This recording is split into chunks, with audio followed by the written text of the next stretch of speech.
আসসালামু আলাইকুম ওয়া রাহমাতুল্লাহি ওয়া বারাকাতুহু। আমার আব্বুর নাম মোহাম্মদ ইদ্রিস আলী, আমার মার নাম মোহাম্মদ শান্তা, আর আমার নাম মোহাম্মদ বাদশাহ, আর আমার ভাইয়ের নাম মোহাম্মদ মেহরাজ। আমার মা মেহরাজে লয়ে কই জানি গেছে গা, আমি আমার মার খোঁজখবর পাই না।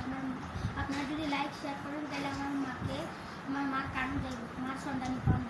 আর আমার আব্বু আমার কাছে নাই, আমি দাদুর কাছে থাকি। আউযু বিল্লাহি মিনাশ শাইতানির রাজীম। বিসমিল্লাহির রাহমানির রাহিম। ওয়ান-নাদিয়াতি গরকা ওয়ান-নাশিতাতি নাশতা ওয়াস-সাবিহাতি সাবহা فالسابقات سبقا فالمدبرات أمرا يوم ترجف الراجفة تتبعها الرادفة قلوب يومئذ ناجفة أبصارها خاشعة يقولون